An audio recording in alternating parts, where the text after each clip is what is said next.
이사야서 40장 함께 보겠습니다. 이사야서 40장 27절부터 31절까지 한 절씩 교독하겠습니다. 27절 제가 먼저 읽습니다.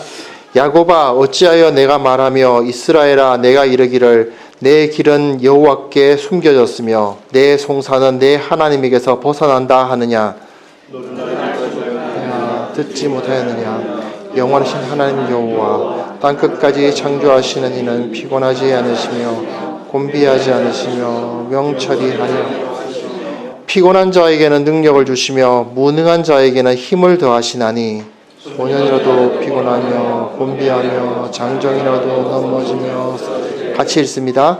오직 여호와를 앙망하는 자는 새 힘을 얻으리니 독수리가 날개치며 올라감 같을 것이요 다른 박질하여도 곤비하지 아니하였고 걸어가도 피곤하지 아니하리로다. 아멘.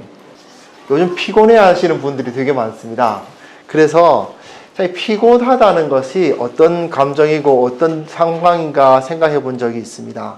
참 사람이 생각보다 이 피로라는 것이 어떤 조건이 주어지면 그 피로를 느끼고 아니면 피로를 못 느끼는 그런 게 아닌 것 같습니다. 왜냐하면 가끔은 정말 피곤할 것 같은데 안 피곤한 사람들이 있습니다. 가장 대표적인 사람들이 노름하는 사람들인 것 같아요.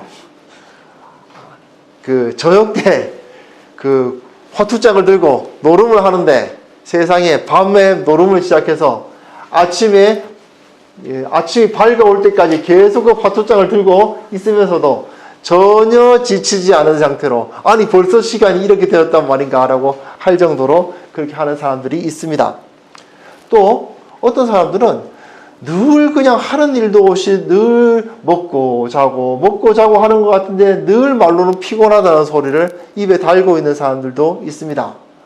물론 단순히 육체적으로 여러 가지 일을 많이 하다 보니까 피곤하고 여러 가지 오랫동안 깨어 있다 보니까 잠이 들어야 되는 그런 정상적인 피로는 별로 우리들에게 큰 문제가 되는 것 같지는 않습니다. 어떤 사람은 이렇고 어떤 사람은 저렇지만 여하튼 간에 그 삶 자체가 일을 하면 또 밤이 오면 잠을 자고 하는 것이 인간의 당연한 그리고 건강한 루틴이니까요.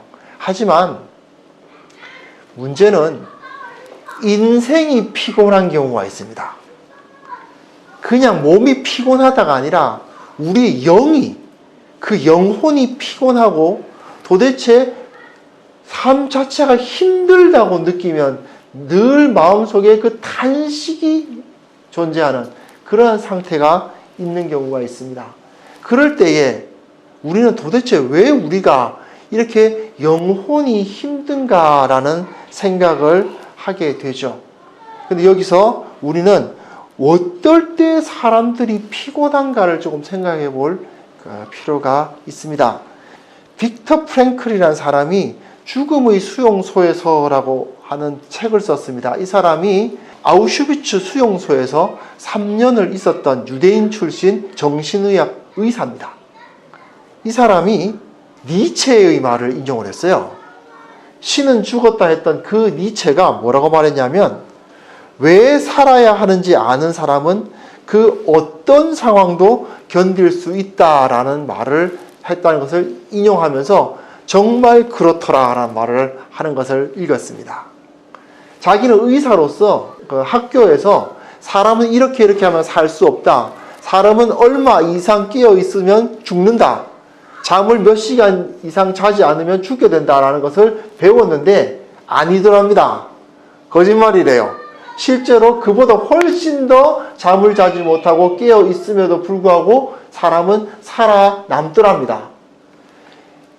이빨도 전혀 못 닦고 비타민 결핍이 심한 상태인데도 치아가 그렇게 건강할 수가 없더랍니다. 어떻게 그런 일이 가능할까? 실제로 사람들은 자기가 처해 있는 그 상황에서 정말 잘 적응한다는 것이죠. 그리고 정말 피곤할 것 같은데 전혀 피곤하지 않은 모습으로 그가 살아가는 것을 그가 직접 보았습니다. 그러면서 이런 말을 써놓은 것을 봤습니다. 사람은 어떠한 상황에서도 잘 적응하느냐라고 나에게 묻는다면 그렇다라고 대답할 것이다. 단 어떻게 하면 그렇게 되느냐 하는 것에 대해서는 대답하지 않겠다. 그것에 대해서 묻지 말아 달라고 이야기를 해요. 예, 그야말로 극한의 상황, 정말 죽음을 눈앞에 두고 있는 그 상황에서 그들은 그것을 적응하고 살아남더라는 거죠. 그것을 우리는 봅시다. 참 그렇다. 인간은 정말 피곤하고 정말 힘들고 도무지 살아남을 수 없다 싶을 정도의 그런 상황에 처한다 하더라도 그들은 살아남을 수 있고 그 피곤함을 이겨나갈 수 있다는 것을 볼 수 있습니다. 거기서 근데 아주 재미있는 모습들을 이야기들이 많이 나와요. 정말 최악의 상황에 처해 있는데도 불구하고 그 몸에 살에 있는 그 지방질과 근육이 다 빠져나가요. 뼈밖에 안 남은 팔다리를 가진 그 사람들이 그런데도 머리를 딱 대고 자면 깜빡 자면 그 짧은 시간 잠을 자는 것을 통해서 회복이 되더랍니다. 그런데 이런 경우가 있습니다. 어떤 사람이 꿈을 꿨대요. 자기가 꿈을 꿨는데 어떤 사람이 네 소원이 무엇이냐라고 물어보더랍니다. 딱 나타나서. 그래서 소원이 뭐냐 했더니 이 전쟁이 언제 끝나는지를 알고 싶습니다. 그것이 소원입니다. 라고 딱 하니까 그 꿈에서 그 사람이 대답을 해주더래요. 3월 30일이라고 대답을 해주더랍니다. 근데 혹시 우리나라가 8월 15일에 해방됐죠? 그 독일은 한 7월인가에 망했습니다. 그러니까 3월 30일이라는 정보는 잘못된 정보입니다. 그런데 3월 30일이요 라고 대답을 했습니다. 듣고 그 마음속에 그가 그 꿈에서 나름대로 확신을 가진 거예요. 3월 30일이 되면 전쟁이 끝난다. 이 아우슈비츠에서 우리 해방된다. 라는 꿈을 가진 거예요. 가졌는데 그 3월 30일 이전까지는 그 뼈밖에 안 남은 몸을 가지고서도 그렇게 잘 살더랍니다. 그런데 3월 30일이 지났는데 전쟁 상황은 더 악해집니다. 상황이 더 나빠져요. 왜 전쟁이 끝날 때쯤 되면 더 힘들어지지 않습니까? 그런 상황에서 그는 견디지 못하고 발진 티푸스라는 병에 걸려서 그만 죽고 마는 것을 그는 보았답니다. 그가 지금 뭔가를 바라보고 있는데 그 꿈을 가지고 있는데 3월 30일이 되면 끝난다는 그 꿈을 가지고 있는데 그 꿈이 이루어지지 않으니까 그만 그 3월 30일까지는 정말 잘 견뎌왔었는데 그 극한의 상황에서도 견뎌온 그 사람이 급속도로 아프더니 죽더랍니다. 이런 것을 보면서 우리는 인생이 왜 피곤해지는가? 우리 인생이 왜 넘어지고 쓰러지는가를 볼 수가 있는 거죠. 비록 신은 죽었다라고 말하면서 하나님에 대한 신앙을 버린 니체가 한 말이긴 하지만 그러나 이 말은 우리가 깊이 새겨들을 필요가 있는 것입니다. 왜 살아야 하는지 아는 사람은 그 어떤 상황도 견딜 수 있다. 물론 니체는 왜 살아야 하는가에 대한 엉뚱한 답을 잡았어요. 그러다 보니까 그의 인생은 비참하게 끝나고 말았습니다. 하지만 우리는 왜 살아야 하는가를 알기 때문에 우리의 삶을 그 영적인 매 순간순간이 피곤하다고 느껴지는 그 영적인 피로에서 해방될 수가 있는 것이죠. 오늘 읽은 이 본문의 이사야서 본문은요. 이사야서 40장은 이사야 선지자가 유다가 바벨론의 포로가 될 것을 예견한 상태에서 기록한 글입니다. 너희들이 포로가 될 것이다. 바벨론에게 끌려갈 것이다. 그것에서 포로기를 겪을 것이다. 그러나 너희가 해방될 것이다. 그 이야기를 하는 거예요. 그런데 27절에 보시면 야곱아 어찌하여 내가 말하며 이스라엘아 내가 이르기를 내 길은 여호와께 숨겨졌으며 내 송사는 내 하나님에게서 벗어난다 하느냐. 예, 어떤 상황입니까? 바벨론의 포로가 되었습니다. 끌려갔습니다. 언제 이 상황이 나아질지 알 수가 없습니다. 언제 내가 해방되어서 우리의 그 고향으로, 그 유대의 땅으로 돌아갈 수 있을지 알 수 없는 상황에 처해버렸습니다. 그 상황에서 이 사람들은 탄식하고 있는 것이죠. 하나님께서 내 앞길을 보여주시지 않습니다. 하나님께서 내 기도를 들어주시지 않습니다. 예, 그 상황에서 이들이 경험하는 것은 무엇일까요? 그 뒤에 나와 있는 문맥을 보면 금방 알 수 있지 않습니까? 심각한 영적인 피로죠.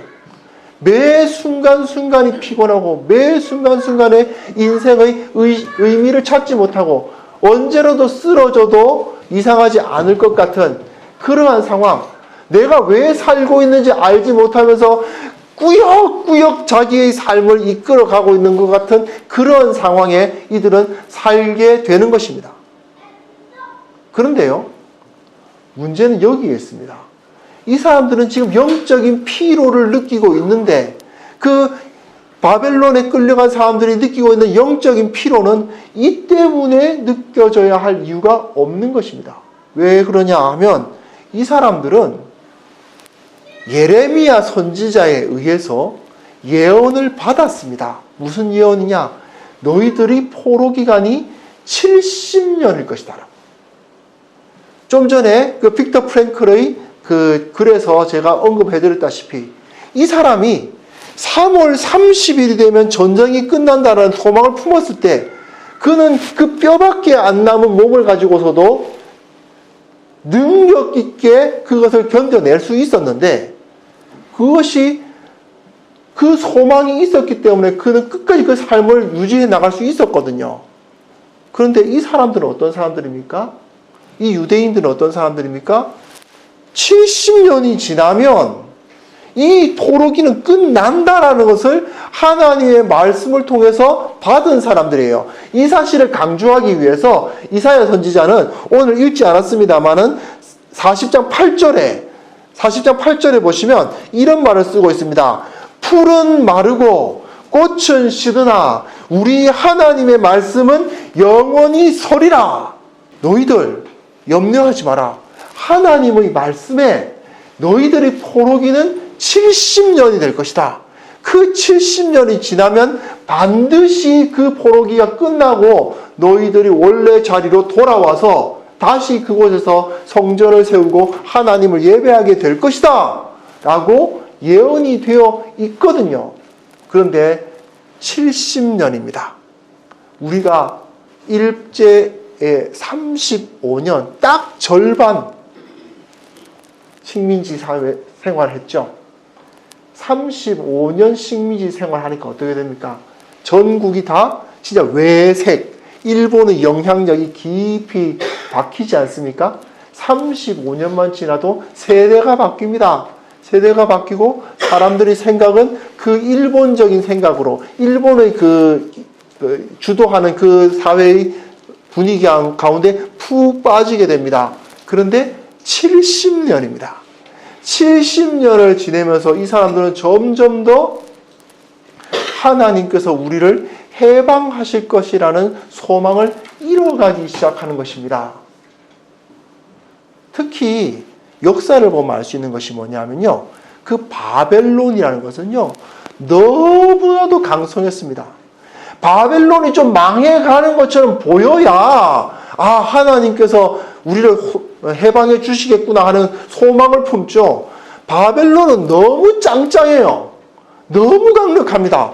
그런데 이렇게 강력한 바벨론이 망하고 우리가 해방된다고? 어떻게 그런 일이 가능할 수 있지? 하는 소망을 잃어가는 것입니다.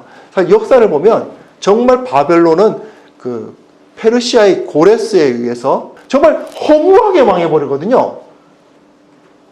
국력이 점점 약해지고 있다가 막 이것저것에서 망하는 망하는 그 표시들이 막 나더니 결국 스르르 패망한 로마식으로 패망한 것이 아니고 키루스에서 짱짱하던 그 바벨론이 한 번에 망해버립니다.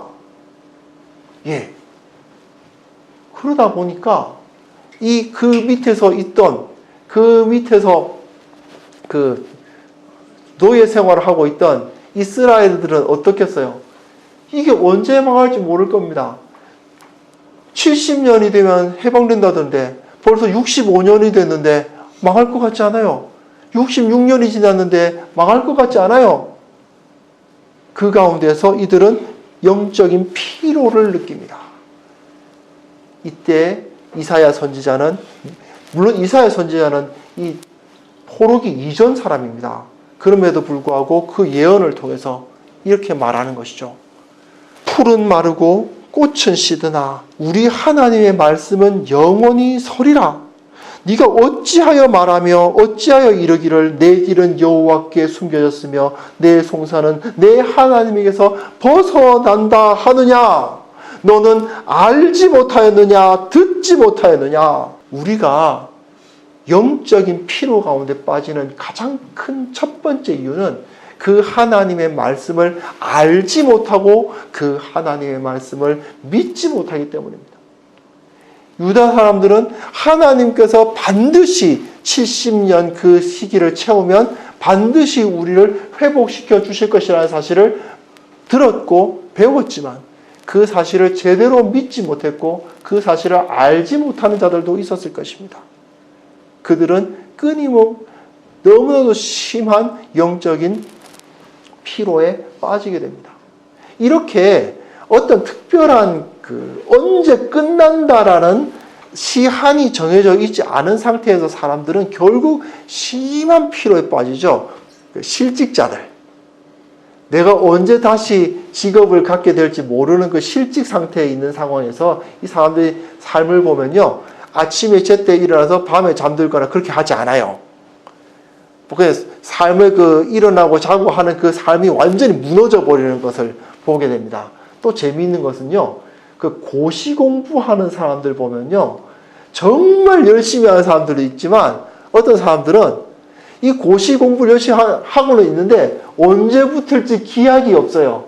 그러다 보니까 삶 자체가 완전히 무너지죠. 거의 고시폐인이란 말을 할 정도로 그 삶이 무너져가지고 막 그냥 몇 시에 일어나는지도 알지 못하고 언제 잠자는지도 알지 못하고 그렇게 살다가 완전히 삶이 무너져 버리는 모습들을 보게 됩니다. 네, 바로 그런 모습이 하나님의 말씀에 나의 삶이 이러한 목표를 가지고 저 때가 되면 하나님이 언젠가 그 일을 약속대로 이루어 주실 것이라는 것을 알지 못하거나 믿지 못하는 사람들에 의해서 이런 모습이 나타나게 되는 것입니다. 우리의 영적인 상황이 정말 가슴이 뛰고 내 인생의 목표가 이것이다라는 사실, 니체가 말했다시피 왜 살아가는지를 알고 있는 삶을 산다면 우리는 그런 식으로 우리의 삶이 무너지지는 않을 것입니다. 그런데 왜 살아가는지를 알지 못하는 상황에서는요, 어떤 바깥에서 직장인들 같은 경우는 무조건 오라고 하니까, 몇 시까지 오라고 하니까 정말 죽지 못해서 도살장에 끌려가는 사람들처럼 꾸역꾸역 가서 거기서 어떻게든 버티다가 겨우 해방돼서 나와서는 그래서 어디로 가야 할지 모르는 그런 삶을 살게 되죠. 하지만 하나님께서 나에게 주신 목표, 하나님께서 나에게 주신 말씀이 있는 사람들은 그러한 삶에서 벗어나게 된다는 것입니다. 28절 이후를 보시면요. 너는 알지 못하였느냐 듣지 못하였느냐 영원하신 하나님 여호와 땅 끝까지 창조하신 이는 피곤하지 않으시며 곤비하지 않으시며 명철이 한이 없으시며 이런 말을 쓰죠. 시간적으로 하나님은 영원하시고 공간적으로는 무한하시고 그리고 그 명철도 무한하셔서 인간의 제한된 수준을 뛰어넘으신다는 이야기입니다. 사람들이 그 영적인 피로를 느끼는 두 번째 모습들은 뭐냐 하면 자기가 제한된 존재임에도 불구하고 마치 천년만년 살 것처럼 생각하면서 자신의 인생을 자기가 개척해 나가려고 한다는 것입니다. 그때의 피로를 느껴요. 왜냐하면 눈앞에 막막한 길이 놓여있다고 한번 상상해 보십시오. 저 길을 내가 걸어가야 한다고 생각을 해 보십시오. 그런데 그 목표는 언제 오는지 몰라요. 몇 킬로미터를 걸어가면은 내가 가고자 하는 그 목표가 있는지를 몰라요. 그 상황에서 그냥 걸어가야 됩니다. 내 힘으로. 얼마나 피곤합니까? 얼마나 고통스럽습니까? 얼마나 괴롭습니까? 그런데 이 이사야 말씀은 이렇게 말하고 있습니다. 영원하신 하나님 여호와, 땅 끝까지 창조하신 이 피곤하지 않으신 이에 대한 이야기를 합니다. 뭐냐 하면 옆에서 갑자기 자동차 하나가 오는 겁니다. 타라. 그것을 타면 너의 인생을 네가 주관하는 것이 아니고 너의 발로 걸어가는 것이 아니라 그 하나님께서 타시는 그 몰아주시는 그 자동차를 타고 달리는 것입니다. 비행기를 타는 것을 한번 생각해 보십시오. 떨어지면 죽을까 봐 두려우시죠? 예, 안 그러시죠? 떨어지면 죽을까 봐 두려우십니까? 예, 가끔 그러신 분들이 계신데 그런데 그럼에도 불구하고 그 가운데서 마음을 놓고 그곳에 탑승할 수 있는 이유는 무엇입니까? 나보다 훨씬 더 비행기에 대해서 잘 알고 나보다 훨씬 더 이 비행기를 잘 몰아줄 기장이 지금 저기 앉아서 나를 목적지까지 데려다 줄 것이라고 믿기 때문 아닙니까? 그에게 의뢰하기 때문이에요. 그러니까 나는 그 가운데에서 하지 말라는 것만 안 하면 돼요. 휴대폰 켜지 말고, 그리고 그 앞에서 난동 부리지 말고, 그 안에서 시키는 대로 가만히 좀 앉아, 좀 좁은 의자지만 거기 좀 참고 앉아 있고, 안전벨트 매랄 때 매고, 풀어도 된다할 때 되도록 매고 있어야 되죠. 어쨌든 안전벨트 매랄 때 매고, 나갈 때 이런 안전수칙 지켜라는 것만 지키면 그 비행기가 나를 그 자리에 둡니다. 나는 그 가운데서 피로를 느끼지 않죠. 하지만 그렇지 않고 내가 내 힘으로 걸어가야 되는데 갈 수 없다고 느낄 때는 엄청난 피로를 느낄 수밖에 없습니다. 예, 내 인생을 하나님께서 주관하고 계시고 내 인생에서 하나님께서 모든 것을 공급하고 계신다는 사실을 믿지 못하기 때문입니다. 영원하신 하나님께서 나의 제한된 삶을 이끌어가고 계시고 땅 끝까지 창조하신 이께서 나의 이 제한된 자리에 있는 나를 인도하고 계신다는 사실을 믿지 못하기 때문에 나보다 훨씬 탁월한 저 기장이 나보다 훨씬 더 빠르게 운전하고 있는 이 자동차가 나를 저 목적지까지 데려다 줄 것이라는 사실을 믿을 수가 없어요. 그러니까 자동차를 타고 가고 있으면서도 계속 일어나서 서성거리게 되죠. 야, 이거 제대로 가고 있는 건 맞아? 이거 혹시 떨어지는 거 아니야? 정말 피곤하지 않습니까? 예, 우리의 인생을 하나님께서 채우시고 하나님께서 모든 우리의 부족함을 메워주신다는 사실을 믿지 못하기 때문입니다. 사실 바벨론 포로기에 있었던 그 유대인들은 정말 쉽지 않은 삶을 살았을 것입니다. 노예 상태 아닙니까? 노예가 이 인류 역사상 노예가 편안하고 즐겁고 행복했던 시절은 한 번도 없죠. 그 노예로서 살아가던 그 생활 가운데서 언제 끝날지 모른다는 그 마음과 그리고 그 가운데서 혹시라도 잘못하면 죽임을 당할 수 있다는 그 위협 가운데서 그들은 벌벌 떨면서 살 수밖에 없고 그들은 계속해서 피곤한 삶을 살 수밖에 없었습니다. 하지만 하나님께서 나의 모든 것을 채우시고 하나님께서 모든 것을 공급하신다는 그것을 이해했을 때 그들은 피곤하지 않을 수 있었습니다. 이사야는 이렇게 말합니다. 29절부터 보시면요. 피곤한 자에게는 능력을 주시며 무능한 자에게는 힘을 더하시나니 소년이라도 피곤하며 곤비하며 장정이라도 넘어지며 쓰러지되 오직 여호와를 앙망하는 자는 새 힘을 얻을 것이다. 예, 우리는 하나님을 앙망해야 됩니다. 영어로는 이게 어떻게 번역되냐면 wait for, 여호와를 기다리는 자. 주님의 때를 기다리는 사람은 새로운 힘을 얻을 것입니다.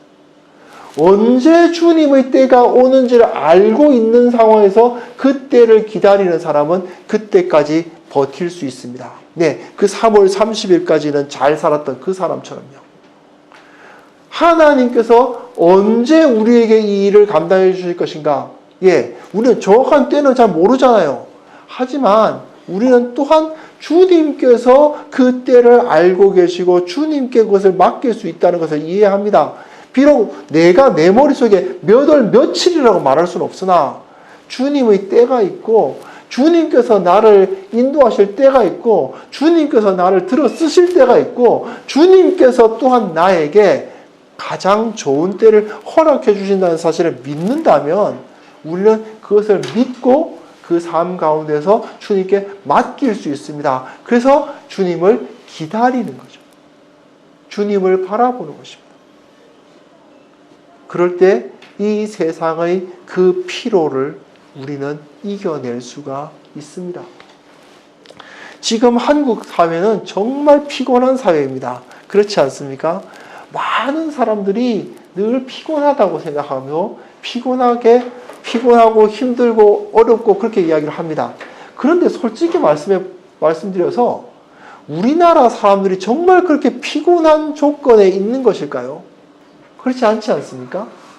지금 50년대, 60년대, 70년대를 살아오신 분들도 계십니다만은 그때의 이 한반도를 살아가던 사람들의 삶과 지금 2000년대, 2010년대를 살아가는 지금의 삶이 과연 같을까요? 몇십 년 전에 우리 선배들의 삶이 지금 우리가 살아가고 있는 이 삶보다 덜 피곤했단 말입니까? 저는 얼마 안 50살 정도까지밖에 안 살았는데요. 채 50이 안 됐는데 여하튼 그 기간 동안에 어렸을 때 제가 초등학생일 때, 중학생일 때의 그 우리 아버지 어머니의 삶과 지금 제가 살아가고 있는 이 삶을 비교해 볼 때 저는 정말 여유 있게 살아가고 있다는 것을 깨닫게 됩니다. 솔직히 말씀드려서 우리나라처럼 편해진 나라가, 급속도로 편해진 나라가 어디 있습니까? 그리고 한번 생각해 봅시다. 전 세계에서 지금 한반도, 남한에 말입니다. 남한에 살아가는 이 사람들이 이 전 세계에 있는 사람들보다 물론 빨리빨리 문화가 있고 어쩌고저쩌고 하면서 바쁘고 힘들다고 이야기는 하지만 정말 그렇게 피곤하게 살아가는 사람들일까요? 캄보디아, 미얀마, 방글라데시 등등에서 살아가고 있는 저 사람들보다 우리가 더 피곤하게 살아가는 거라고 생각하십니까? 천만의 말씀입니다. 우리는 사실은 굉장히 많은 문명의 혜택과 여유로운 시간들을 누리고 있음에도 불구하고 그런데도 사람들은 모두 다 피곤해하는 세월을 보내고 있잖아요. 왜 그렇습니까? 예, 바로 이것이죠. 니체가 말한 것처럼 자기가 왜 살아가야 하는지를 모르는 세상을 우리가 살아가고 있기 때문 아닙니까? 그 가운데 우리는 풀은 마르고 꽃은 시드나 우리 하나님의 말씀은 영원히 서리라. 하나님께서 언젠가 다시 오실 것이고 우리 주님께서 언젠가 하나님의 나라를 완성하실 것이고 그 날까지 우리를 인도해 나가시고 모든 것을 채우시고 먹이시고 입히실 것이다 라는 사실을 우리가 확실하게 믿고 주님을 바라본다면 우리는 마치 독수리가 날개치며 올라감 같이 이 세상에서 피곤하지 아니하고 두렵지 아니하고 능력 있게 살아갈 수 있을 것입니다. 사실 이사야 선지자가 그것을 의도하고 기록했는지 안 했는지는 잘 모르겠어요. 독수리라는 그 새가 자기 힘으로 파닥파닥 하면서 이렇게 공중으로 날아다니는 새가 아니라 그 상승 기류를 타가지고 그 기류를 타고 자기가 그 마치 글라이드 타듯이 자기 날개짓의 힘으로 날아가는 것보다는 오히려 그 상승 기류의 힘을 가지고 미끄러지듯 날아가는 모습을 보고 아, 저 새를 봐라. 쟤는 저 날개짓의 힘으로 자기 힘으로 날아가는 게 아니라 저 공기의 힘으로 날아가는 것을 보라 하면서 하나님의 능력으로 살아가는 것을 나름대로 떠올렸을지도 모르겠습니다. 예, 바로 그것이 이 세상 가운데서 피로를 느낄 때마다 우리가 떠올려야 할 진리입니다. 정말 피곤하고 힘들다고 느낄 때마다 저 공중나는 새를 보라 하셨던 주님을 떠올려 보십시오. 저 들의 백합화를 보라 하셨던 주님을 생각해 보십시오. 주님께서 우리에게 모든 것을 채우시고 먹이시고 입히십니다. 주님께서 우리 기장이 되셔서 이 비행기를, 우리 내 인생의 비행기를 그 목적지까지 안전하게 도달시켜 주실 것입니다.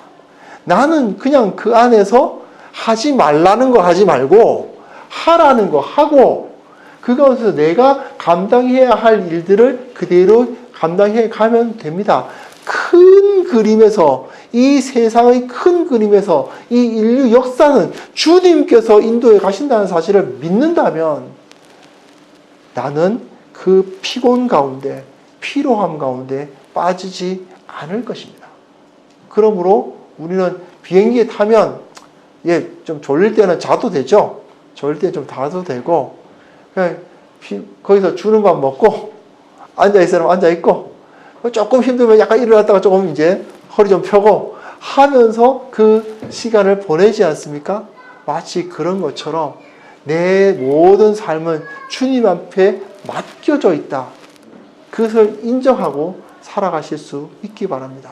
그러지 못했을 때에 사람들이 그 인생의 목표를 잃어버리고 자기가 마치 자기 인생의 주관자가 될 수 있는 양, 자기가 마치 천년 만년 살면서 자기 삶을 나름대로 이끌어 갈 것인 양 생각하면서 살아가는 그런 어리석은 자들과 같이 되어서는 안 될 것입니다. 우리는 하나님의 나라와 그 의를 꿈꾸면서 삽니다. 세상 사람들은 모두 다 이 피곤함에 물들어 살 것입니다. 왜냐하면 다시 한번 말씀드리지만 자기 인생의 진정한 바른 목표를 왜 살아야 하는지를 알지 못하고 있기 때문입니다. 그러나 우리는 왜 살아야 하는지를 알고 있기 때문에 우리가 어떠한 상황에 놓인다 하더라도, 어떠한 절망적인 상황에 놓인다 하더라도, 아무리 일이 많고 아무리 고통스러운 상황에 놓인다 하더라도 설마 우리가 아우슈비츠보다 더 심하겠어요? 그렇지는 않죠. 그럴 리가 없잖아요. 지금 캄보디아, 방글라데시, 미얀마에 사는 사람들보다 더 못한 상황에 떨어지겠어요? 그럴 리가 없잖아요. 그런 상황에서 하나님을 의뢰하면 그 가운데서 진정한 힘을, 새 힘을 얻을 수 있다는 사실을 확신하시면서 주님을 바라보십시오. 주님의 시간에, 주님의 때에, 주님의 역사하심이 있을 것입니다. 이거 없으면 어떡하나? 지금 내가 이거 이렇게 하다가 잘못되면 어떡하나? 이것 때문에 돈 못 벌면 어떡하나? 이것 때문에 일이 저 사람 거래처가 끊기면 어떡하나? 그걸 고민하다가 힘들어 넘어지는 것이 아니라 결국 하나님께서 먹이시고 결국 하나님께서 입히신다는 사실을 확신하실 때 우리의 모든 삶은 진정한 힘을 얻을 수 있다는 것을 다시 한번 기억하시고 능력 있게 활기차게 이 세상에 하나님께서 통치하시는데 왜 두려워하느냐? 너는 알지 못하였느냐? 듣지 못하였느냐? 너는 다른 박질하여도 곤비하지 아니하였고 걸어가도 피곤하지 아니할 것이다.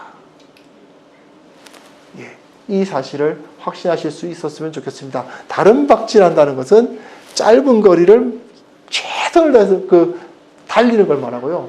걸어가는 것은 정말 끝도 없는 거리를 계속 오래 달리게 하듯이 걸어가는 것을 말하는데 내가 지금 다른 박질하는 것처럼 힘들고 어려울 수도 있고 계속 지루한 일상이 계속 이어지면서 정말 오랜 긴 걸음을 계속 걸어가야 하는 상황에 있을 수도 있지만 그러나 우리 주님 여호와를 앙망하는 자는 곤비하지 않고 피곤하지 않을 것이라는 그 약속 붙드시고 기뻐하며 하루하루를 살아가는 우리 귀한 성도님들 되셨으면 합니다. 기도하겠습니다. 하나님 아버지, 이 세상 살아가는 것이 피곤하고 힘들 경우가 너무나도 많습니다. 그러나 주님께서 나와 함께 하셔서 우리가 주님을 위해서 살아간다는 사실을 깨닫는다면 두려워하지 않을 수 있고 피곤하지 않을 수 있다는 사실을 확신케 하여 주옵소서. 주님께서 우리의 마음속에 주님의 말씀에 대한 확신을 주시고 나를 이끄시는 주님을 느끼게 하시고 주님을 앙망하며 주님의 때를 바라는 자들로 우리를 바꾸어 주옵소서. 예수님의 이름으로 기도합니다. 아멘.